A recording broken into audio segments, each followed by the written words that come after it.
Welcome everyone, and many thanks for joining us today. My name is Onur İşçi. I'm an assistant professor of international relations at Bilkent University in Ankara. And I'm also the director of Bilkent Center for Russian Studies. The Global Middle East Seminar Series is the product of a new partnership between the Wilson Center's History and Public Policy Program and Bilkent University's Center for Russian Studies. The goal of the Global Middle East Seminars is to bring scholars of the Middle East from around the world to explore new and to cite Christian Osterman policy relevant findings of their research on the region's recent past. The idea for the seminar was born in October 2019 when our two organizations launched a partnership with a conference on new Middle East archival sources. It was hosted by Bilkent University, and that conference was really exciting. And we were really hoping to organize a second, but a virus forced us to switch to an online format. And while we were not able to host an in-person workshop on account of the said virus, we believe that we put together an equally exciting program for the spring. And so far we've held two seminars, one on Turkey and the other one on nuclear politics in the Middle East. And today we're delighted to be hosting our third webinar, pertinently entitled The Cold War in the Middle East, or the Middle East and the Cold War. We have two webinars left in our monthly series and hope that these sessions can help foster a network of like-minded researchers and hopefully become a forum for future events. With us today is my colleague from Bilkent, Eliza Gerge, who helped immensely with the organization of this seminar series, but also will be moderating today's panel. And we have the privilege of hosting Professor Lorenz Lüthi, who will be discussing his research with our two very distinguished guests, Guy Laren and Alexander Shelby. Before giving the floor to Professor George, who will be our moderator today, I would like to extend my gratitude to both our speakers and our audience, but also I will big thank you to our partners in Washington, D.C., to Dr. Christian Osterman, Director of the History and Public Policy Program, but also to Kian Byrne, Charles Krause, Peter Biersticker. Well, thank you all. And Eliza, the floor is yours. Thank you very much, everyone, for joining us today. I would also like to start by introducing myself very briefly, and then we'll proceed with a few items about the format of the discussion. So as Onur mentioned, my name is Eliza Gerge. I'm an assistant professor in the International Relations Department at Bilkent, and I have the privilege to serve as this seminar's chair and moderator. I would like to begin by thanking our speaker, Professor Lorenz Lüthi, and our two discussants, Professor Guy Laren and Professor Alexander Shelby, for accepting our invitation to speak at this event.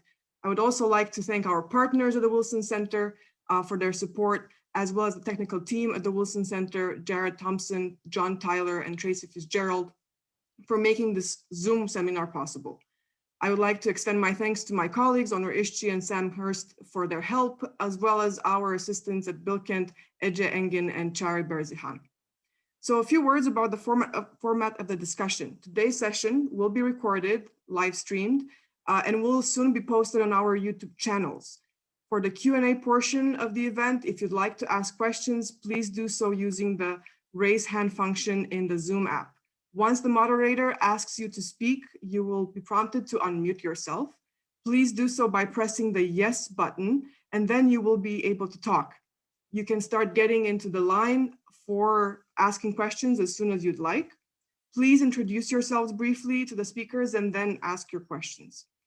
As I said at the beginning, we are honored to host Professor Lorenz Lüthi for our Global Middle East series to talk about his 2020 book, Cold Wars.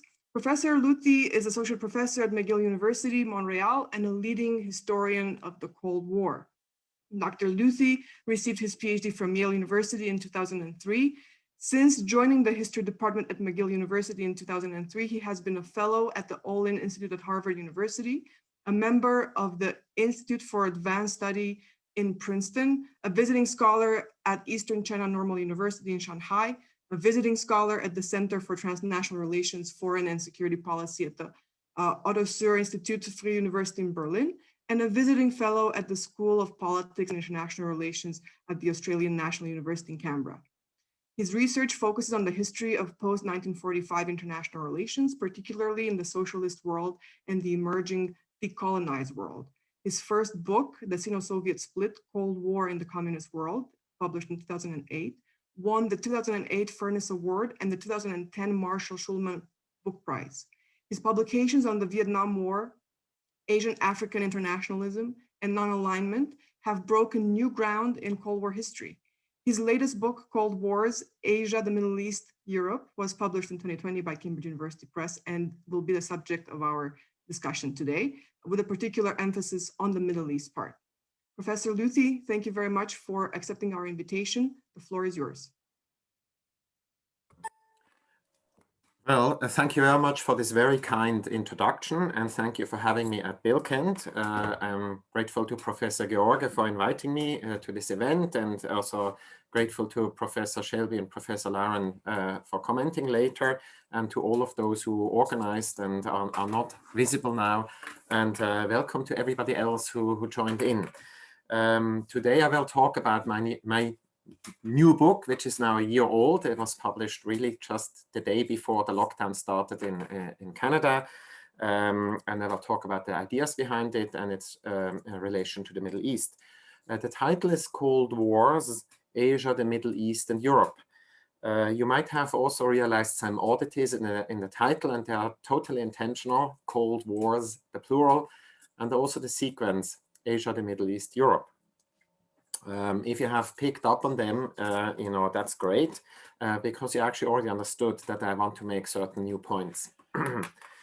So let me talk a little bit how I came to write this book. I grew up in Switzerland, in Cold War Switzerland, in the 70s and 1980s.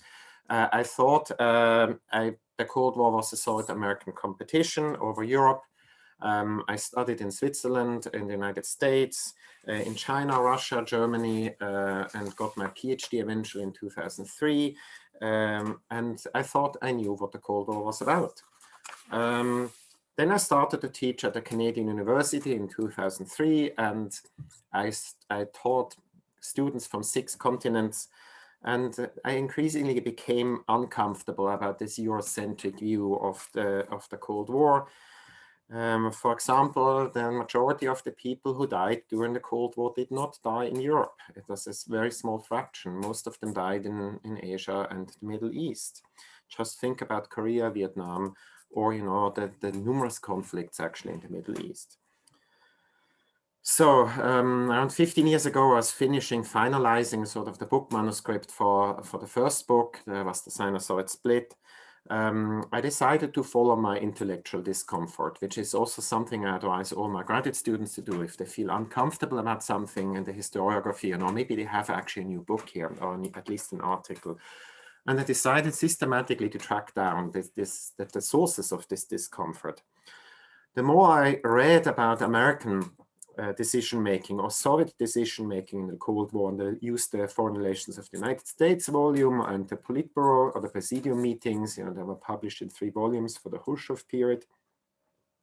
The more I got the impression, the superpowers really mostly reacted to one crisis or another. So if this is the case, then the question is, of course, well, who created this crisis in the first place, right? And that was sort of the point of departure.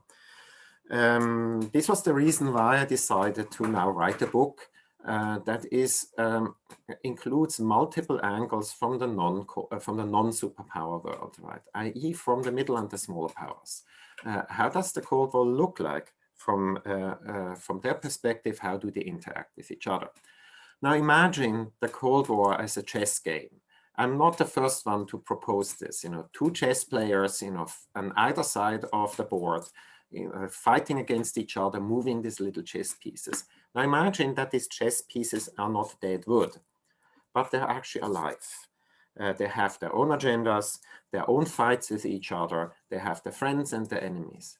That's actually how the Cold War looked like. And the 2 players, the Soviet Union and the United States, are really less important. They might be able to, you know, move some peace, but since they have their agendas, they walk off their squares. Sometimes they actually walk off their chessboard, you know. And then they have to use all kinds of things. They have to build walls with their hands and use a finger to keep down one of the critters, or a fly swat, actually, just to swat one, right? So that's how the Cold War looks like in my estimation. So once I decided to write this book, I have a problem, right? Books are by nature unilateral, unidirectional, you know, enterprises. They have a start, they have a narrative, and they have an end. But if you talk about a network of narratives, well, you know, it's not that easy anymore. And this is where the current structure of the book comes in. I had already removed the superpowers as the framework for the book, or from their paradigmatic position in 20th century history. And I had already realized that other narratives matter too. And most important are the narratives of decolonization and nation-state formation. Many of the conflicts I describe in this book, particularly Asia and the Middle East, are conflicts of decolonization and nation-state formation that then interact, sometimes closely, but often also just tangentially, with the global Cold War. However, decolonization started really before 1945, and most of the conflicts in Europe were Cold War conflicts. That started after 1945. So then to write, you know, about the earlier conflicts first made perfect sense. And this allowed me also to reintegrate decolonization and nation-state formation into the whole story. It's not only one of nation-state formation in Vietnam or South Asia or the Middle East. We also have nation-state formation actually in Europe. Think about Poland or the two Germanys that undergo these formations after 1945. So what are the general findings of the book? Smaller and middle powers really matter in the story.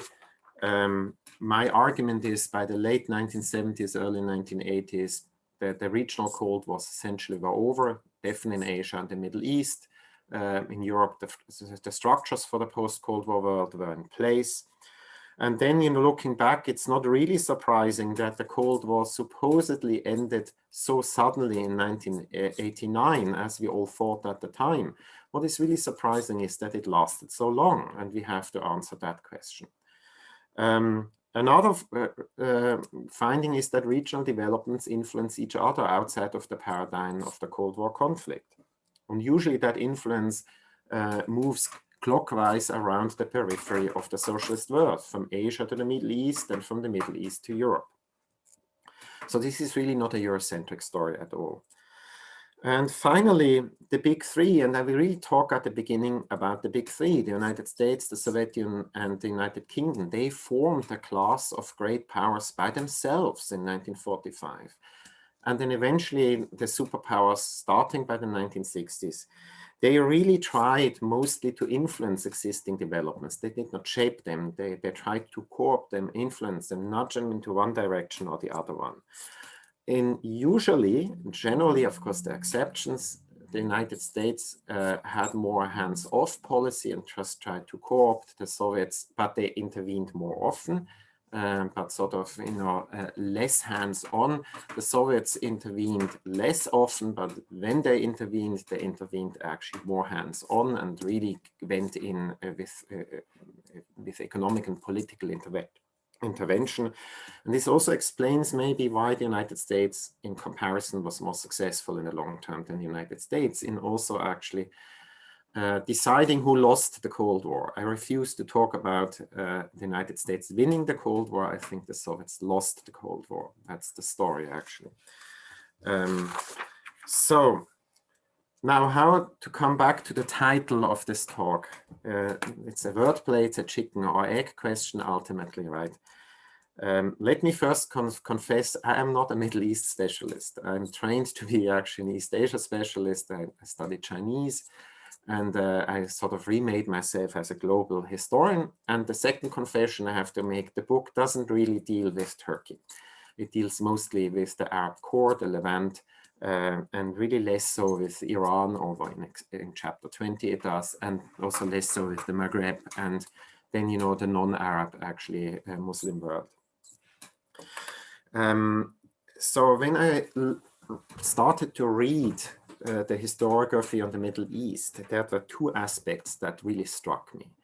The first one is a historiographical problem. It's the fragmentation of the field between, you know, three sort of subfields, one dominated by Arab historians or historians of Arab origin. They might be in the non-Arab world.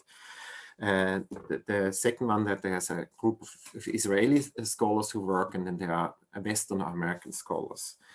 And as a sub thing here is that international relations of the Middle East is really often an American-centric affair in the historiography. That I found that really struck me.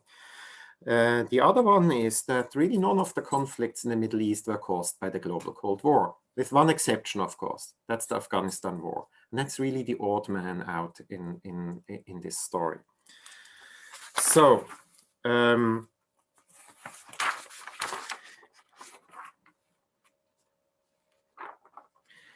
then the question is, well, if you see this, how do you write about the Cold War and its connections to the Middle East, or the other way, the Middle East and its connection to the Cold War? Since I jettisoned the superpowers anyway, it opened up for me a new way, a new vista on the problems. And now let me answer the questions. You know, can we talk about the Middle East and the Cold War in the Middle East? Let me start with the first one, the Middle East in the Cold War.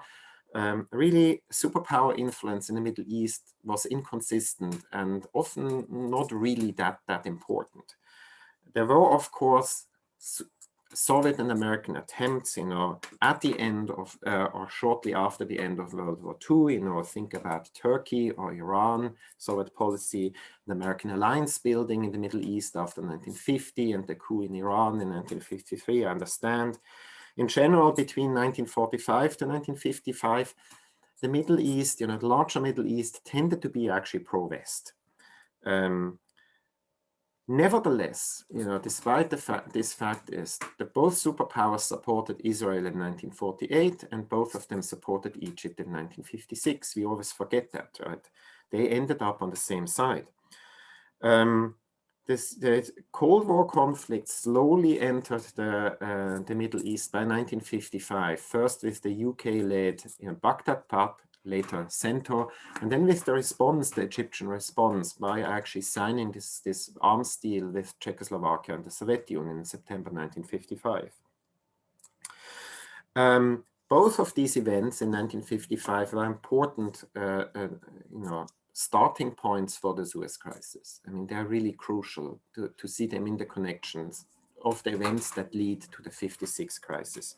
But even after this crisis, Nasser's Egypt always tried to keep superpower influence out of the Middle East. And in the process, he, of course, alienated both the Soviet Union and the United States. But at the same time, the United States still refused to enter into an alliance with Israel. That would change, however, in the early 1960s, which is really, in my view, the point when the Cold War enters the Middle East. On the one hand is the United States actually realizing that Israel is an asset in the global Cold War and is becoming, in the American perspective, less and less an obstacle to regional actually peace. So there's a shift in the way the Americans see Israel and its role in international affairs from actually a regional obstacle to a global asset. At the same time, the lurch to the left in Iraq and Syria and in Egypt, you know, opened the door to Soviet influence by the early 1960s.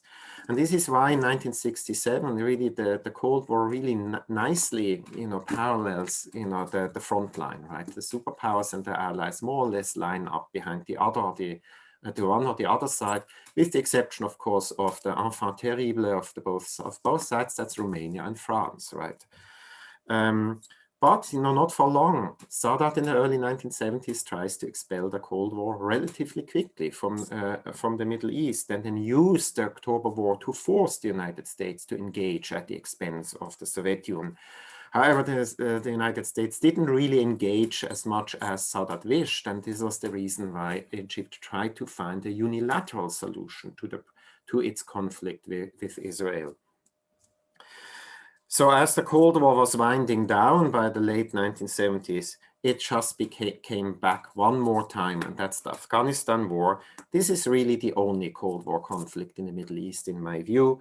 And it's an exception to the general trends by the late 70s and early 1980s in this region. However, it already intersects with post-Cold War phenomena, and that's of course the rise of political Islam, which rejects, in fact, the whole Cold War paradigm as something that is that you should engage with in the Middle East. In fact, you should not engage with it; you should reject it.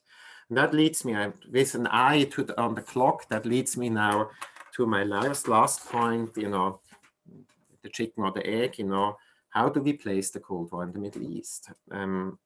This is really about changing the perspective. How did actually the Middle East engage with the Cold War?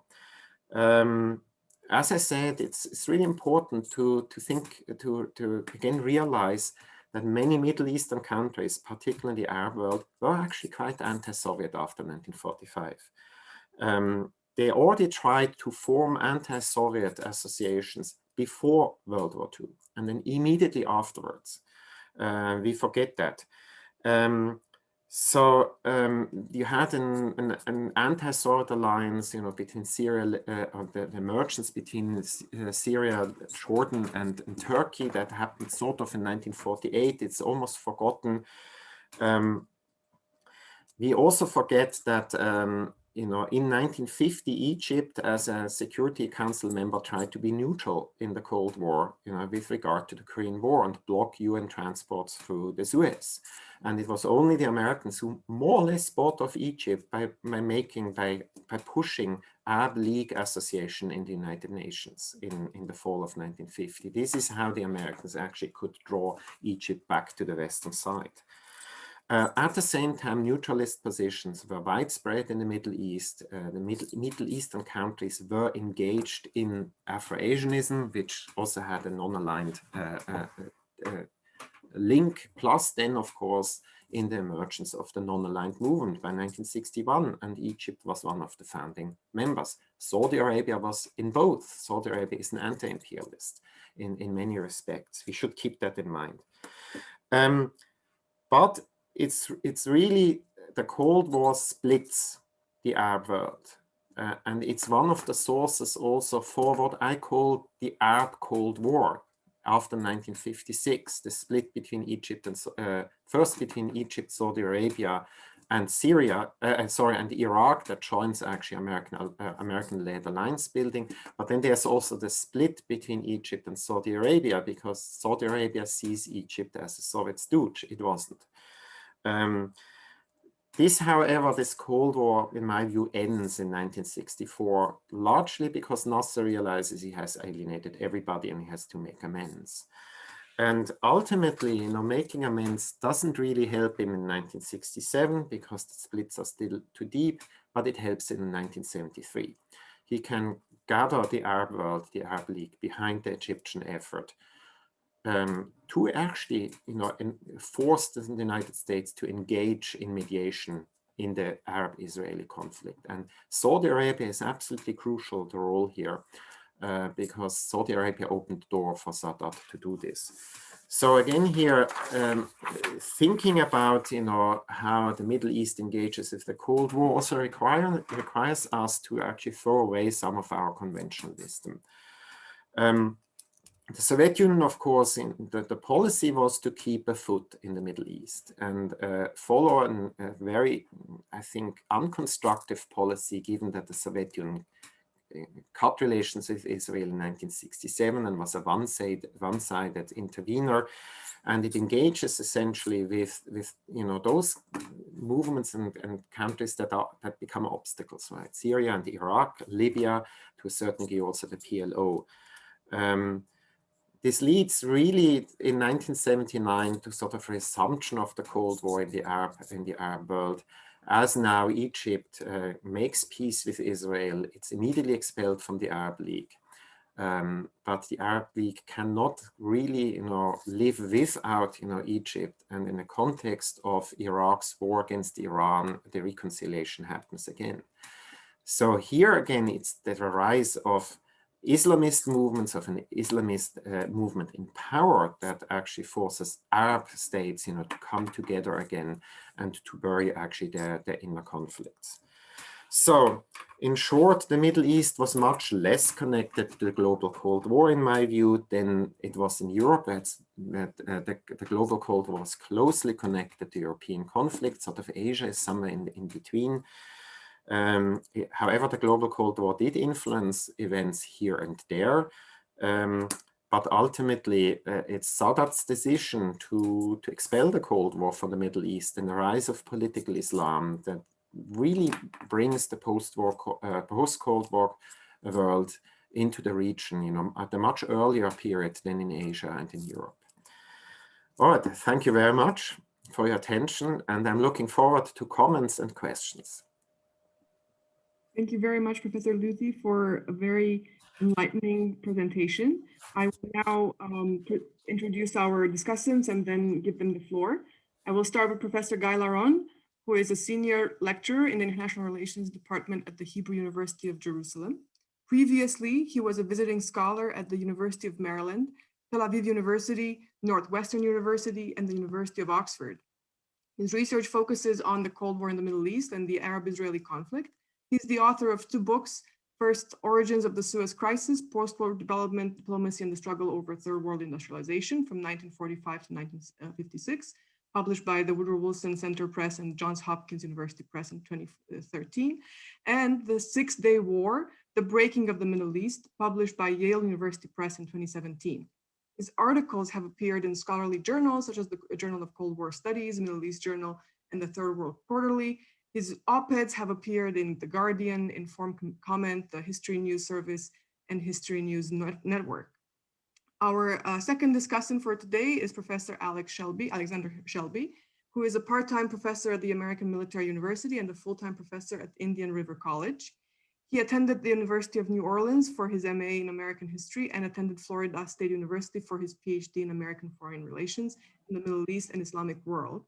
His first book is Lyndon Johnson and the Post-War Order in the Middle East, 1962-1967, which has just come out last month and deals with American foreign relations in the Middle East during the Lyndon Johnson presidency. He's fluent in Arabic and has rudimentary knowledge in Hebrew and Persian and plans to learn modern Turkish, and we hope to have him here soon.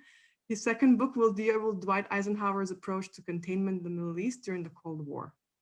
Professor Laron, the floor is yours. You have about 10 minutes, and then I will ask Professor Shelby to make his comments in a similar amount of time. Thank you very much, both of you. So thank you, Eliza, Kia, and the Woodrow Wilson Center for setting this up, and obviously for inviting me. Let me just say that 10 minutes is not enough to do justice to Lawrence Lüthi's tremendous, ambitious book. Let me just start. I don't think that ever since Arnie Westad's The Global Cold War, any book presented the field of Cold War studies, Cold War history, with a new paradigm. And I think that that's exactly what Professor Lüthi has done. In a way, it moves forward the conversation that started with Westad's book about the Cold War happening elsewhere, about being global, about the fact that what happened in the Third World, or the global South, if you will, was as important as what happened in Europe, which is supposed to be ground zero of the Cold War. But the book, Cold Wars, really puts a system into it. It coins new phrases, and I think without doubt, it's a milestone in the development of the field. It's also very creative in terms of the form of the chapters. Some of the chapters focus on processes, some of the chapters focus on ideas. I'm pretty sure it will take several years for the field to process and digest the full range of ideas that is manifested in this book. So now we can shift to the question of the Middle East and the place of the Middle East in the Cold War. Now, the idea is the organizing principle of Cold Wars is that there are regional Cold Wars happening in parallel to the Cold War, and often they're not dependent on the superpower conflict. They have their own dynamics, and obviously middle powers, as Professor Lüthi mentioned, have their own agency. And therefore, if we overly focus on the superpower conflict or clash, we miss a lot of things. That said, and here I start the comments part of my short presentation. I think maybe we need both the conventional wisdom that the Cold War was about a clash between the Soviet Union and the United States, and the new perspective that Professor Lüthi brings about the fact that there are regional, and not only the fact that there are regional Cold Wars in Europe, in Asia, and the Middle East, and that they influence each other. And you can see that dynamic again manifested in the Middle East. For example, the Viet Cong in Vietnam giving inspiration for Palestinian guerrilla fighters, or the inter-German conflict, West Germany against East Germany, and that has an effect in the Middle East as well. So I think we need both perspectives to understand what happened in the Middle East in that half century between 1945 and say 1991. I think it's easier to do that if you think about the Cold War as a Cold War, another conflict between great powers. The Middle East has experienced that in the 19th century. There was a Cold War of sort between the Tsarist Empire, the Ottoman Empire, and the British Empire. And the conflict between the Russians and the British was known as the Great Game. But other than Crimea, which was a real hot war, it had many of the same features that we associate with the Cold War. And of course, I should mention that the Cold War ended in 1991, but we have a new Cold War in the world in general and in the Middle East now. So what do great powers that intervene in the affairs of the Middle East fight over? So I think not ideology. And of course, we had this Cold War before the ideological clash, and we have a Cold War in the Middle East after the ideological clash. So I think great powers fight about, resources, access to markets, acquisition of raw materials, taking control over trade routes, the usual stuff of international history. And if you look at that, you might also speculate or argue that, as Lorenz mentioned, the fact that actually the superpowers supported the same side in 48, right? Both superpowers supported Israel. And in 56, both superpowers supported Egypt. That doesn't mean actually that those specific wars weren't influenced by the Cold War. It's just that in that particular historical junction, their interests overlapped. So in 48, it was a great opportunity to kick the British Empire from Palestine. It was down and out, and that was the time to kick it. And in 56, it was a chance to do the same to France and Britain. and kick them out of the Suez Canal. I thought if the two great powers, the Soviet Union and the United States, want to make the Middle East their own, then they must push out the other players, especially if they're weak. You could say the same thing, by the way, about the Iran-Iraq war. The Soviet Union and the United States kind of support the same country, which is Iraq, but that's because they want to prevent the rise of Persian Gulf hegemony. And in between, you can see events that were clearly influenced by the Cold War. So if we take 46, which is 2 years before 48, so 46, we have the clash over northern Iran. That's a classic Cold War event. And of course, in Turkey, at the same time, in the same year, over the Dardanelles Straits.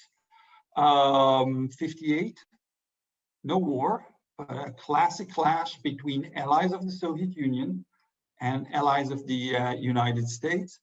Other events after 1973 also are driven by Cold War dynamics. That's something I learned from Craig Dagel's recent work. For instance, the Camp David Accords, peace process between Egypt and Israel. So the American stake in the game was partly to win the Cold War in the Red Sea, what is known as the Cold War in the Horn of Africa. But it actually took place, on both sides of the Bab el-Mandeb Straits. So both in Ethiopia and in the Yemen.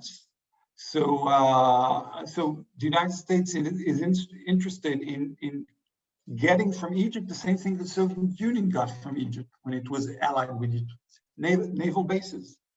The Soviet Navy wanted naval bases to have more presence in the Mediterranean, and the American Navy wanted naval bases in Egypt to have more presence in the Red Sea, because it felt that the Soviet Union has too much leverage, too much presence in the Bab el-Mandeb Straits. The Lebanon War, 82, partly about pushing out allies of Moscow in Lebanon, which is the PLO and Syria. And very shortly, I think that the Gulf War in 1991 was also a Cold War event. Gorbachev wanted to prevent the war from happening. He wanted to prevent the war from happening because he didn't want the United States to have more troops in the Persian Gulf. It's just that his hand was too weak and the Soviet Union was falling apart and crumbling around him as he was trying to implement that strategy. So to conclude, I could sing the praises of Professor Lüthi's book a little longer. As I said, it's a major milestone. But I think my main comment is I think we need both perspectives, both the perspective of the regional Cold Wars and the perspective of the more conventional thinking about the Cold War in order to understand events, peace agreements, wars in the Middle East between 1945 and 1991. Thank you. Thank you very much, Professor Laron. Professor Shelby, the floor is yours. Okay, thank you for having me, and I want to thank the Wilson Center. Yeah, I mean, it's a phenomenal book, Professor Lüthi's book. It sort of ties in the greater Cold War with the lesser Cold War, which we've always, you sort of articulate it better. We've always had this in the back of our minds, the Cold War historians, of the impact of these lesser powers had.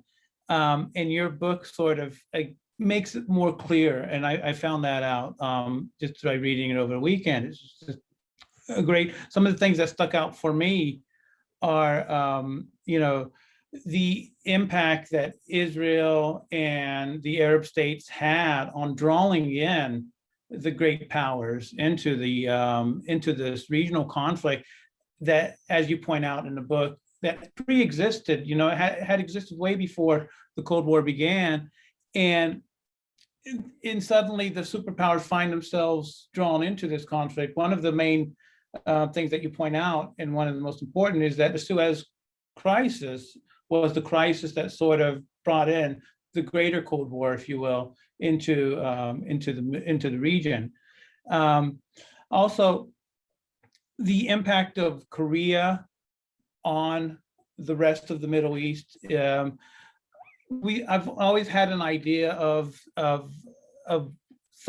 something about Korea. But you articulate it better than I could have done so myself, and drawing in how that conflict sort of brings about a more rigid sort of interpretation of what the lines are, right? Saudi Arabia, Egypt, Israel start to line up along the Cold War lines because of that conflict. Another thing that sort of struck, that pointed from the book that struck me was the diplomacy that existed before. You sort of hint at this sort of pre-existing diplomacy that had existed before the conflict, before the Cold War. And so it sort of reasserts itself during the Cold War. One thing that I've noticed in my other readings about the Cold War is, the impact of the Monroe Doctrine on the Cold War. And we sort of see this with the implementation of the Truman Doctrine, later on with the Eisenhower Doctrine, and of course the Nixon Doctrine that comes along later on. So you have these pre-existing diplomatic,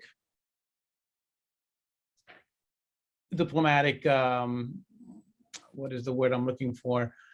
Pre-existing diplomatic diplomacy. So pre-existing diplomacy that existed before the conflict that eventually is drawn into the conflict itself. And, we don't see a lot of reform in that diplomacy. It's sort of just as rigid as it was before the conflict.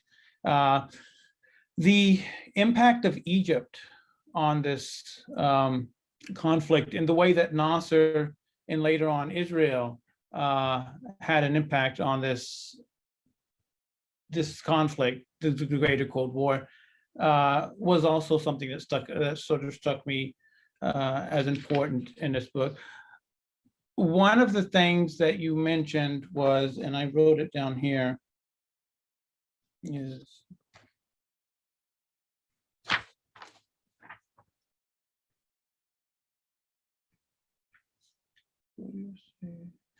the Arab Cold War itself and how that sort of begins. You said it begins around 56, it ends around 64.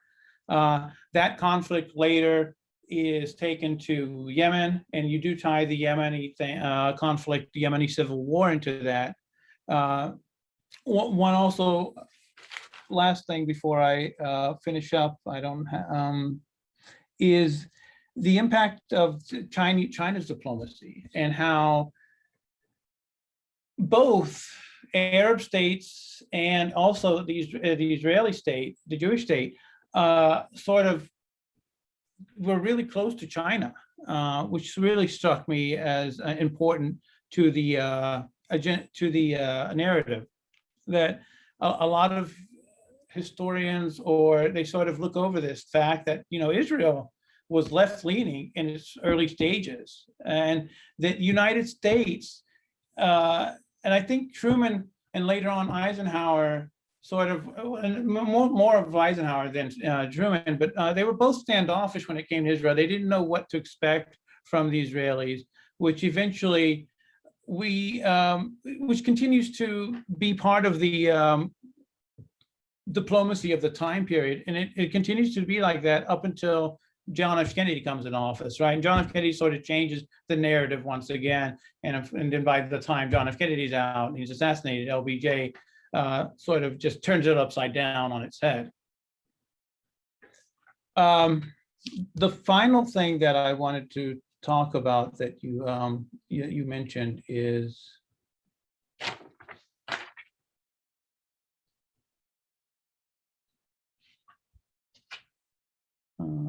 conflicts. I took so many notes, and I mean, I filled the whole book with notes. It's right here, so yeah. But the final thing is, that was it.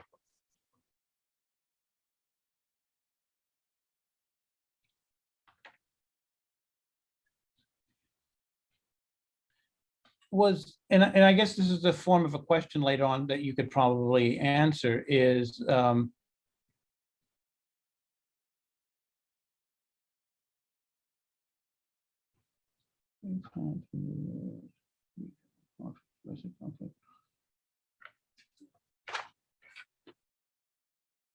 is the fact of the when Nasser in the formation of the Baghdad Pact, and which I found surprising that the Israelis knew. I'm not sure if they knew or not, but that the Israelis, I'm sure they should have. In your book, you hint that they didn't know that the formation of the Baghdad Pact and Nasser's adamant refusal to accept the Baghdad Pact as again this inner Arab politics that was taking place, that the Israelis somehow could have used that to their own advantage to get closer to Egypt, and yet they didn't. And that's what maybe you could answer that later on, is why that didn't take place. Later on, of course, you mentioned the whole Middle Eastern Arab-Israeli conflict was put on hold from, and I think it's right after the Suez crisis in '56, all the way up to '64, it was placed on hold in so to speak, the icebox strategy that later on JFK sort of articulates better, as he calls it, the icebox strategy. And Nasser accepts this strategy that we should put our differences aside and agree on things that we've already agreed on. Let's try to find grounds where we can, make progress in, such as and later on, of course, this is the United States starts to use this to its advantage, trying to get closer to Egypt, seeing that Egypt is the key to most, and you point this out in your book also, that Egypt is the key to, and of course Ben Gurion points it out, right? Egypt is the key to peace in the Middle East, but it's also the key to the containment policies of the United States, to try to contain and keep the Soviet Union out. And the U.S. realizes this from the beginning, right?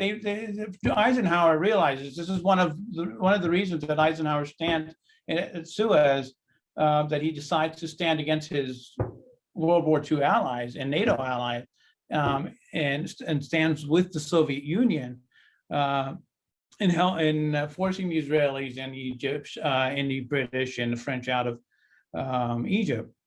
That Egypt is an important key player in this region, and again, this is going to your book, is that this sort of draws in that Cold War into the Middle East. So the Cold War now becomes a part of the Middle East, as you pointed out in '56. But one last thing that I wanted to point out is that as the U.S. realizes that we could use the Egyptians, they also sit at a predicament, right? What do we do with the Israelis? How do we treat Israel? What is the strategic? Is Egypt a more important strategic asset than Israel? And that's a question that the United States has been trying to answer since the early Cold War up to this point, even. Is Israel a more important strategic asset than the other Arab states? Later on, of course, LBJ decides that as he calls him, the tin pot dictator, right? Nasser is not as important to as Israel. And of course, he sides wholeheartedly almost with Israel. Yeah, so thank you.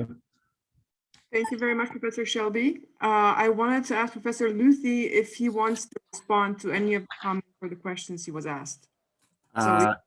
would like to do so, the floor is yours. And I will keep it short because I'm sure there are a lot of questions from the audience.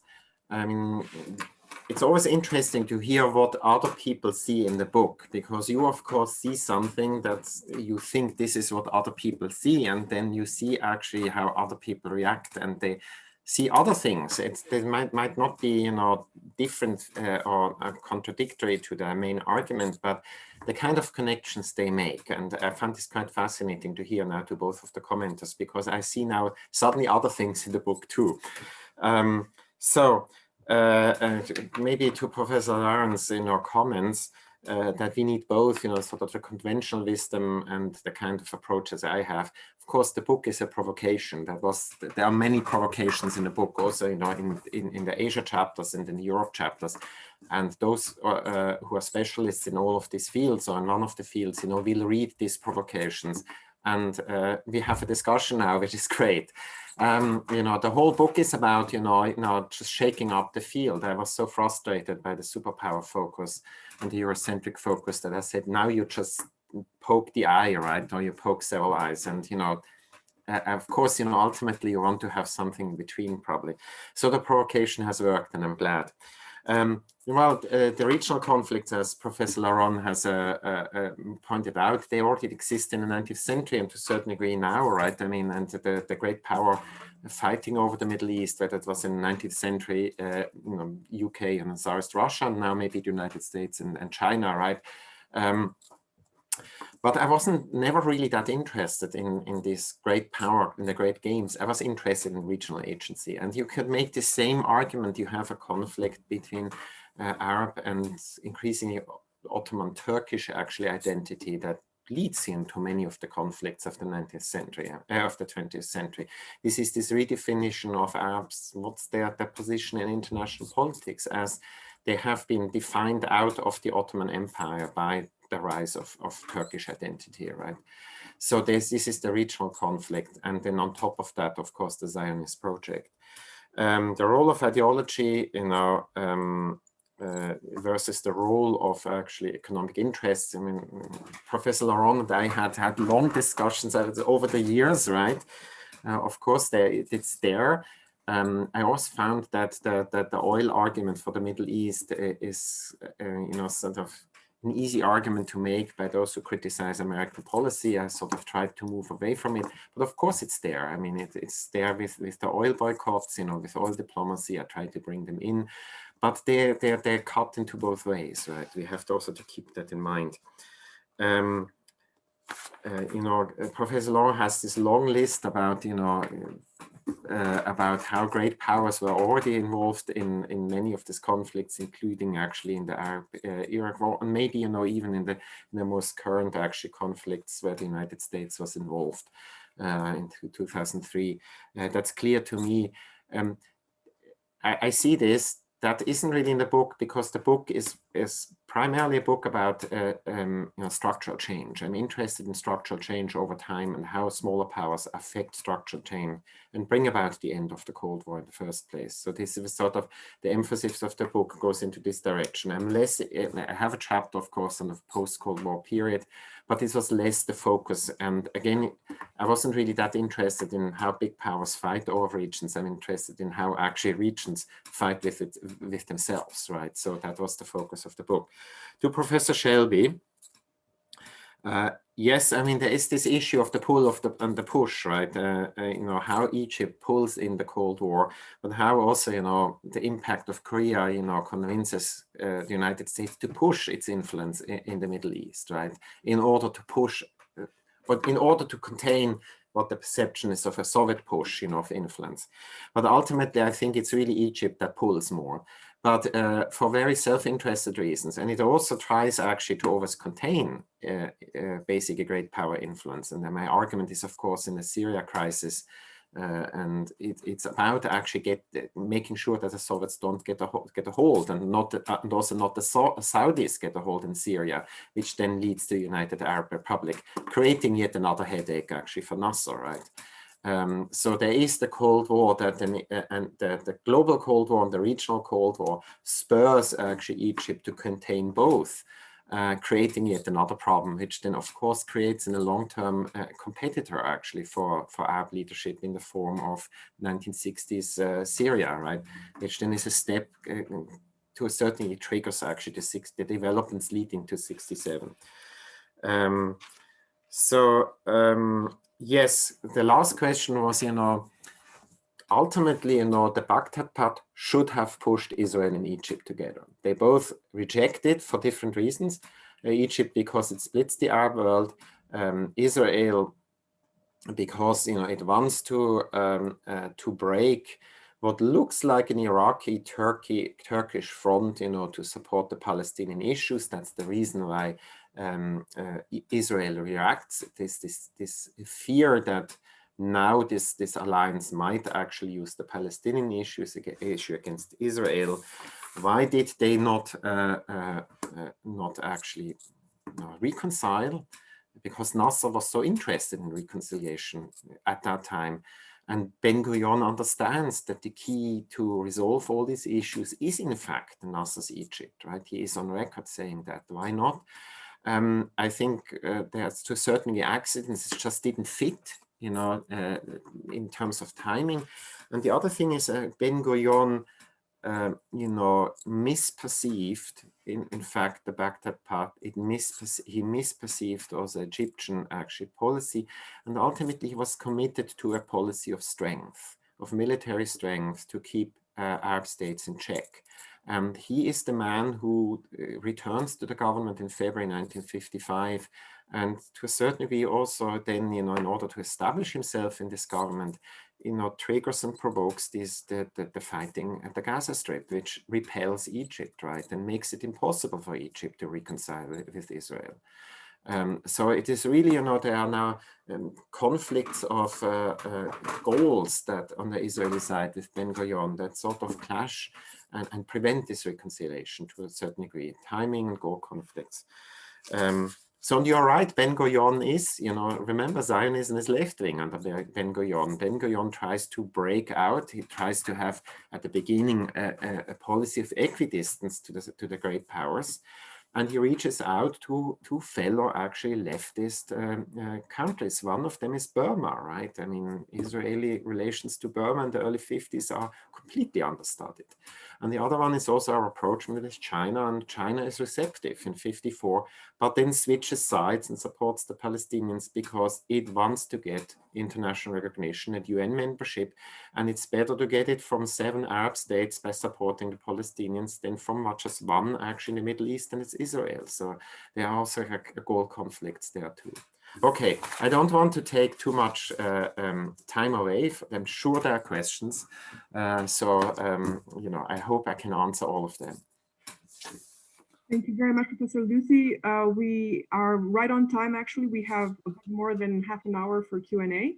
I will take the privilege of the chair and ask you a question that is simply has not really allowed me to sleep since I started reading your book. And that has to do with 2 things. First of all, you, I think, provocatively entitle your book Cold Wars, although a lot of these conflicts are hot. So why not call them hot wars, given, as you said at the beginning of the talk, how many people lost their lives in these regional conflicts? And second of all, you mentioned just now the connection between Israel and Burma, and also in the book, these global connections, which is what the seminar series is really hoping to explore. They are there, and we get a sense of sometimes just how important they are.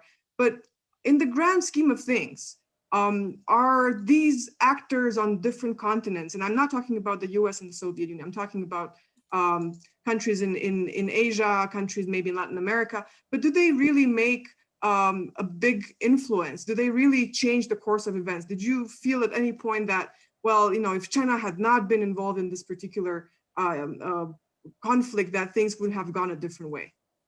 Thank you. Okay, 2 questions. I mean, Cold War, Cold Wars, and Hot Wars. The title is, of course, you have to have a title that sort of shows up in an Amazon.com search, right? The reality is this is how people buy books now, right? And I was very aware of that. And I wanted to have also a title, you know, and a cover that would be visible at Amazon.com, you know, in the thumbnail, right? That it could be readable, and that it's not so small that it just jumps into your eye. So this is sheer self-promotion to a certain degree, but it's something we have to think about.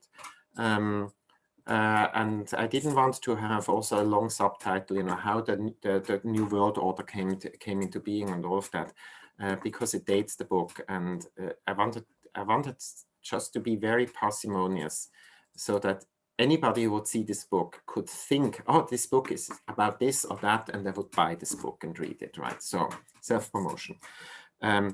The Hot Wars, Paul Chamberlain has written a book about this, and this is a response, of course, to my doctoral advisor's famous article, you know, the Cold War was a long peace, right?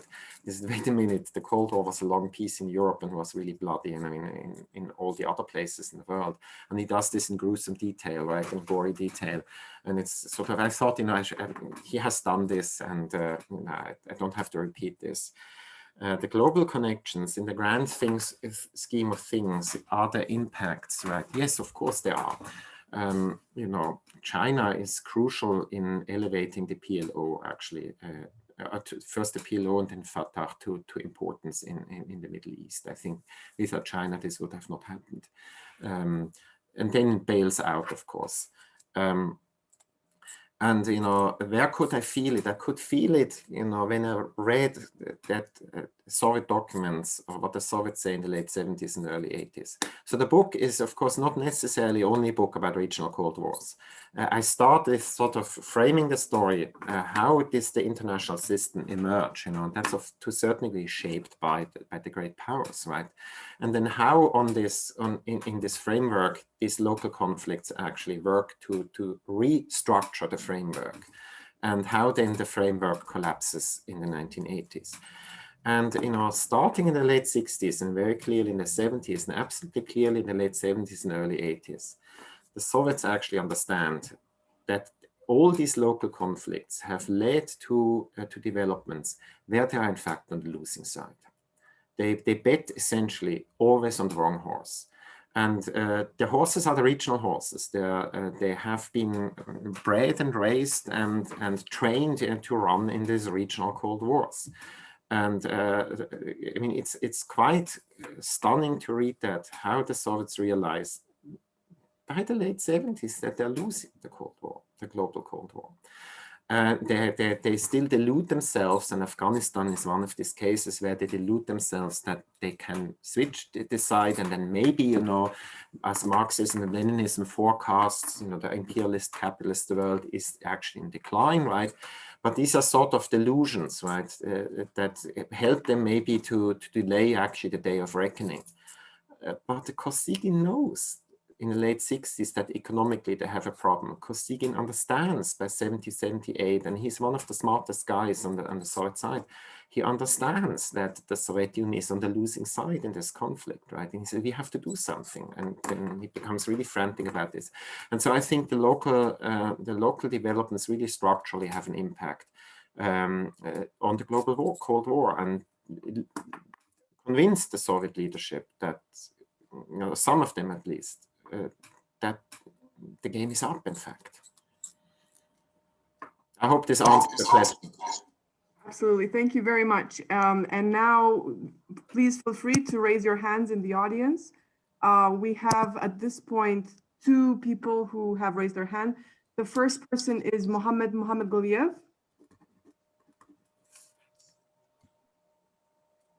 You can ask your question.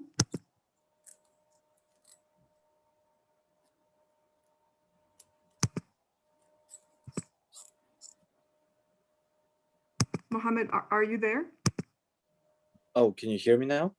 We can hear you, yes, go ahead. Okay, so my name is Mohammed. I'm second year American culture and literature student, and I have quite a broad question about the categorization of the Middle Eastern and the Asian states during the Cold War. So those states either stay unaligned or decide to get involved in local Cold Wars. So what factor is defining in their decision to pick either stance? Was it domestic pressures and interests or direct external influence of the great powers? Thank you. Thank you for the question. It's a very broad question. And first of all, I might have just to talk very briefly how I define the Middle East. I mean, there are various ways. All these definitions of these terms, the global South, Middle East, decolonized world, you know, are ultimately arbitrary definitions. So I define the Middle East essentially as the region from Western Africa to Afghanistan and from Turkey, you know, to Somalia, right? It's really a geographically large place that goes well beyond the Arab world, right? And I, you know, that allows me to put Afghanistan into the Middle East and not into the Asia category. And Pakistan as the one that switches actually from the Asia category, or tries to switch from the Asia category into the Middle Eastern category. So non-alignment, what are the sources of the behavior, external behavior of many of the states? You know, is there domestic pressure? Is there external pressure? Now it depends, you know, each of them ultimately, you know, are individual cases, and it depends also to what degree, in fact, domestic pressure could articulate itself and have an impact on governments. Whether there are sort of some democratic mechanisms or whether there are actually none, right? In the case of, let's just pick one extreme case, you know, this is China. The Chinese Communist Party always decided to speak for the Chinese people, but never asked what the Chinese people really wanted, right? And you have actually democratic systems like in Lebanon and maybe even in Iran in the early 1950s, where you have some form of actually participation. And then the geographical space matters. But, you know, to what degree? I think Iran is a good case. I don't really talk about Iran a lot. Iran is a state, in my view, an immense actually modernization and structural change since the 1920s. With, to a certain degree, violent domestic politics. It reminds me a lot of in fact, post-World War II India and post-World War II Egypt. I think I would put the three into a similar category. It's an issue of nation-state formation, how to now position this state in this new emerging world order, in the divided world order. And neutralism is a way to actually mark out also territory and get influence, because it allows you to let the superpowers, you know, basically vow for you and provide you actually resources, right? And India is doing this under Nehru, and also is doing this under, in Egypt, of course, you know, very clearly. And I would think that Mossadegh was doing this in Iran too. There's, how much this is domestic politics, how much this is his personal actual choice, you know, is a different question. His problem was the geographical position of Iran in world affairs, right? It is at the periphery of the Soviet Union. And then it's really external influences that shape ultimately how Iran develops. And it becomes sort of into a pro-Western country that then tries to be neutralist again, tries to play the same game under the Shah in the 60s, right? So it is really every single country here, you know, is a story by itself. It's not a satisfactory answer, I know. It's a very broad question. For the answer and for the question. We also have a question in chat that I guess I will have to read out for you. So Julianne Păunescu is asking us if I understood correctly, you mentioned Romania and France as the enfant terrible. Yeah. Would you please expand on that? Thank you. All right. I basically talk about this in the context of '67, of the October War, where the two camps, you know, the socialist camp and the Western world, are more or less, you know, siding with, you know, in the case of the socialist world with Egypt, in the case of the Western world with Israel. But we have actually two odd men standing out. That is Romania, which is in fact siding with Israel, and France, which is sort of pro-Arab, in fact. And of course, you know, this is something you do in the case of France with Charles de Gaulle, who tries to place Charles de Gaulle or raise France's status in international affairs. under Charles de Gaulle. This leads to France developing its own nuclear weapons project in order to have a deterrence capability. It's dropping out of the military structures of NATO, and it's premature ending of, and not premature from an Algerian point of view, but from a metropolitan view, from French view, from the French colonial possession in Algeria, in order to engage actually with the decolonizing actually global South, right? And that has always been a source of conflict with the United States. Kennedy didn't really know what to do with it.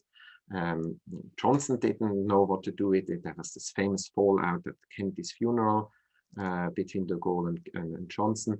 And eventually, Nixon at least reaches out to de Gaulle early in his presidency to get actually advice from the big detractor.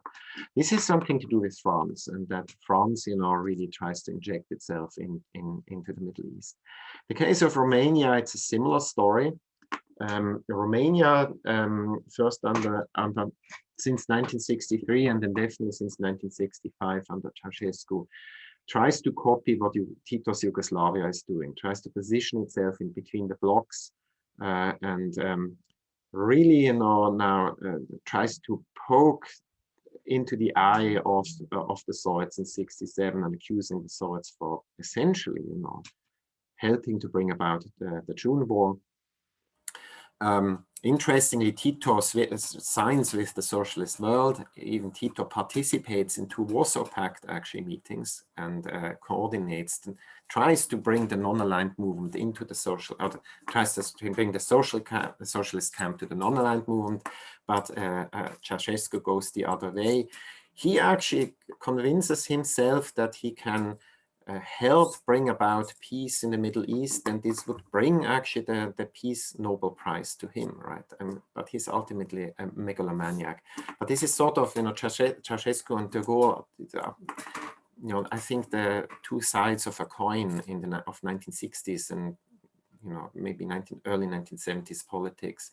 That is, really position yourself in between the superpower conflict, to raise the stature of these 2 European countries in international politics. Does that make sense? Thank you very much. The next person who has raised their hand is Erwin Binder. We will unmute you if you don't mind speaking once you are unmuted. All right. I'd be interested in hearing your educated comments, and that's related to the Sunni Shia competition or conflict, confessional competition that exists in the Middle East. And so you have big power, big guy, Iran, that is throwing its weight around, is looking more and more like it's going to become nuclear capable, has that desire. And so the Arab countries who feel threatened by their big neighbor Iran that hasn't been so friendly seems in recent years to become a lot friendlier with small Israel, who many think does have some nuclear capability, and may see, the Arab powers may see Israel as a counterweight to the big threat of Iran. I would like to hear your views. All right, this is a little bit outside of the book and my expertise, so I'm going to walk on very thin ice here. Maybe I'm actually more secure, if I maybe talk about the background. And first of all, we have to be also very careful when we talk about the Shia and Sunni divide, just to see this as a Persian-Arab divide. There are a lot of Arabs who are actually Shia. In Iraq, in Lebanon, partially in Syria, but also in Bahrain, and smaller groups in Saudi Arabia. So we have just to be very careful about that. And the Islamic Republic, the Islamic Iran is for me, a big sign that the Cold War in the Middle East is over. It's a new phenomenon. It actually rejects both the United States and the Soviet Union. They are both the great Satans, and it rejects the whole idea, in fact, of a Cold War paradigm in the world. It rejects even the idea of the nation state, which is also a Western idea, and it thinks that Iran is divinely mandated to bring about, in fact, a new world order. It's as megalomaniac as Lenin's goals were. And to a certain degree, Iran still, at least rhetorically, is committed to that. But it has real influences on the Middle East very early on, because by 1982, it's very clear that Iran is now planning to export this revolution, as the regime has been settling in. And of course, the Lebanon War plays a huge role, and the Israeli intervention in 1982. And it really attracts Arab Shia followers, particularly from the Saudi Arabian Peninsula. And Iran is also stoking this conflict with stoking the conflict with Saudi Arabia. Plus the liberation of Jerusalem, right? That's one of the big issues for the Islamic Republic in the 1980s, right? It's not about the Palestinians, it's about the liberation of a holy place from Zionist control, and ultimately also of the two holy cities in Saudi Arabia, Mecca and Medina, from Saudi control, right? So this is sort of the background here of the story. A lot changes, right? Since the 1980s. Iran, the reason why Iran is pursuing a nuclear project is the same reason North Korea is pursuing a nuclear project. It's to be seen as an equal to the United States, to be taken seriously by the United States, in order to have some form of a grand deal, right?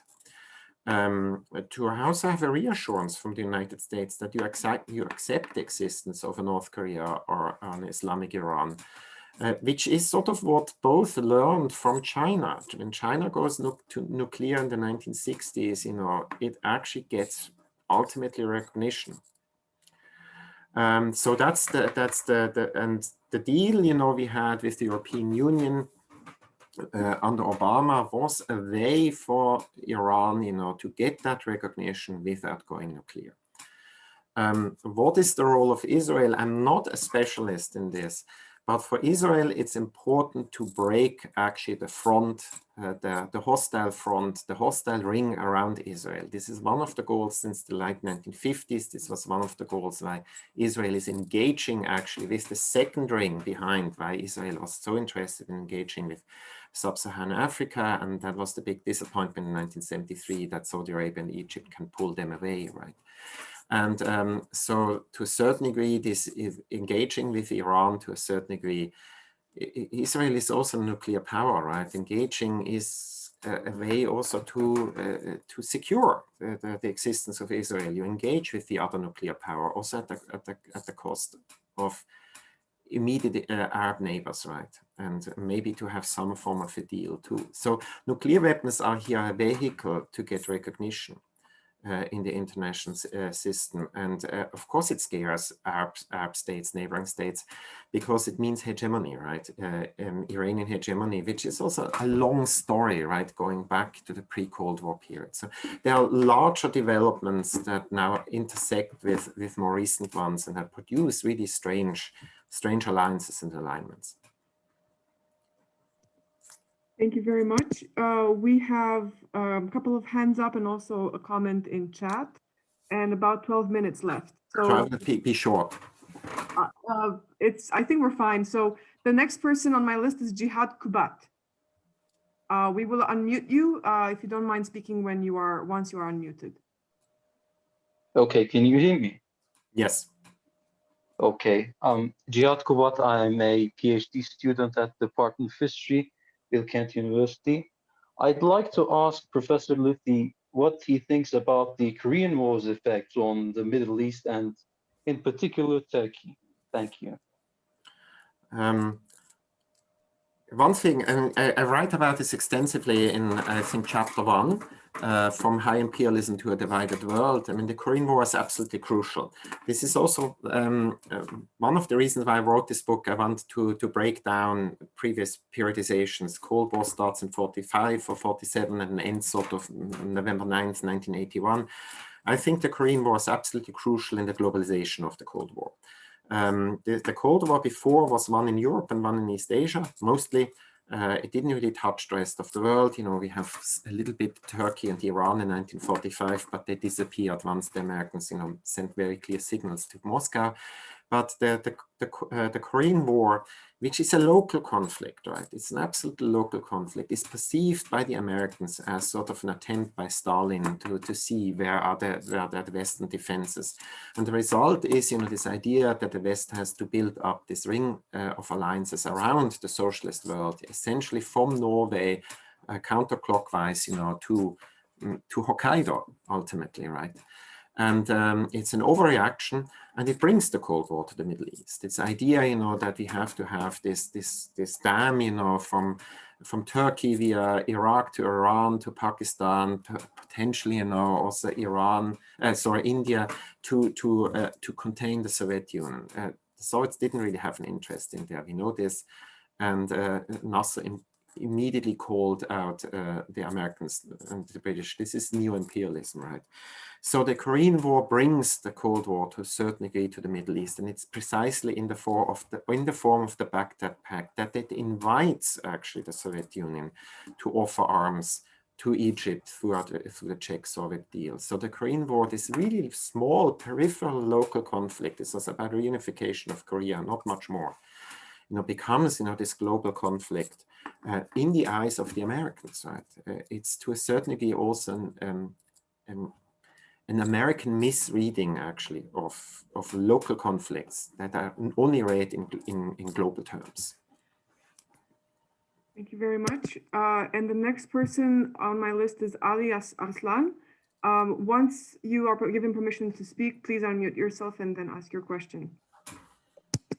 Do you hear me well now? Yes. Welcome. Okay, then let me introduce myself first. So I'm a fourth year undergraduate student of international relations at Bilkent University, and I'd like to thank all the panelists today for this amazing panel.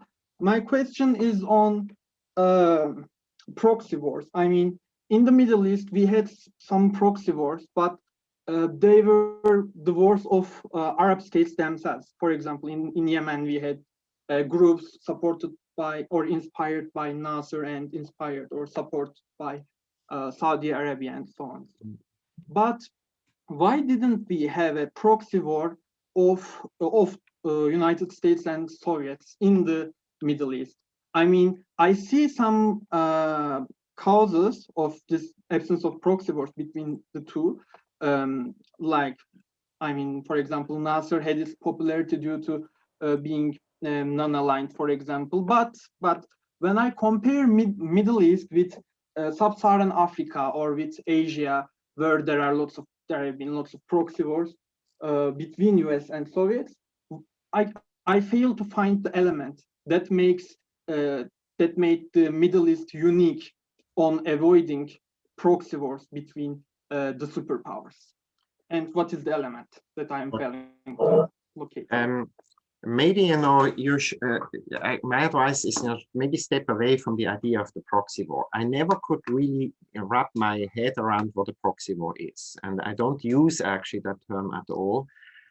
Because ultimately, what I see in many of these conflicts, I see sort of a two-level thing. There's a local conflict, and there's a greater conflict that imposes itself on this local conflict. Yemen is sort of really a local conflict that becomes a regional conflict because Egypt and Saudi Arabia engage, and they do this again, right, to a certain degree now with Saudi Arabia and Iran now. Is this a proxy war in a way, you know, in this case, in the Yemen war, where Cairo and Riyadh decide actually to stoke a war and have sort of their chess pieces going at war, you know, on the chessboard and Yemen, or is this actually, you know, a Yemeni conflict where these two countries are pulled in for their own reasons? And I see this also, you know, Korea is not a proxy war, Vietnam is not a proxy war, the Pakistani-Indian conflict of 71 is not a proxy war. And personally, I cannot methodologically wrap my way around the idea of a proxy war.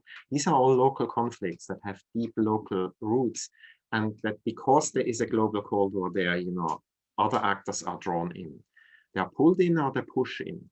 And in that way, I don't think so that the Middle East is particularly different from the other world regions. I think, however, that the global Cold War was less present in general in the Middle East than it was in Europe, because in Europe, many of the conflicts are stoked by the Cold War. The German conflict is created by the superpower fallout over Germany, but then it becomes a local conflict in which the two Germanys fight with each other, and basically try to bring in the superpowers. And Khrushchev makes this very clear after the Berlin crisis. You know, not interested actually in inflaming the wound again of Berlin. Right? We have fixed this problem now. Let's solve other problems. Right? So he also tries to reject actually in being pulled in. You know, very clearly. And I see this a repetitive phenomenon across the world region. So I would maybe move away from the idea of the proxy war in general. Great, thank you very much. We are 5 minutes away from the moment when we would have to wrap to close our session. We have another session right afterwards, so we will have to vacate the Zoom webinar, the room. This is our time to just say a few final thoughts. So Professor Lüthi, if you want to say anything, or Professor Laron or Professor Shelby, this is the time to do it. Well, I mean, super short. Thank you to Professor Laron and Professor Shelby for the comments, and Professor George for organizing this. It was a pleasure. It was fun. I see new things, you know, in my own book, which is nice. You know, after a year, you know, you sort of reread it and you see new things. And both of your comments really helped me to see new things. Thank you. Anyone else? Professor Laron, Professor Shelby? Any final thoughts? So this was a very stimulating conversation. I guess we're much in agreement about most topics. Yeah, that's what I had to say. Yes, I think it's a phenomenal book. Again, the way that, in my opinion, from what I got from the book is, and from research that I've done before, is that the Arab-Israeli conflict was prolonged, even though it was a conflict that predated, it was prolonged by the Cold War. Mm-hmm. And, you know, your book plainly shows that, demonstrates that, as well as other books. Lauren, your book also demonstrates how the Cold War. Thank you. Sorry. Yeah, that's it. Thank you.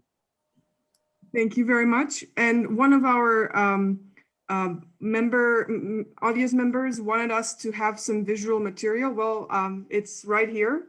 It's available on Amazon, and I strongly encourage you to have it, to buy a copy. If not a hard copy, then an electronic copy. It's a fantastic book, and I think I don't speak for myself when I say that it's probably going to become the book on the Cold War, redefining the way we think about it, and for all the scholarship that went into it, for the heart, for the effort, and for the creativity. Would like to thank Professor Lüthi for applaud.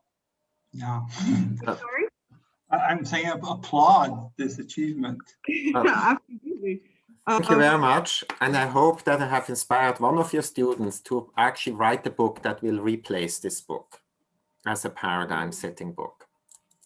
Wonderful. We hope so as well. Thank you for accepting our invitation. Thank you very much to all of you who have been in the audience, who have attended. Thank you for joining us tonight. Have a wonderful day, and we hope to see you here in person at Bilkent when the pandemic is over. Oh, that would be fantastic.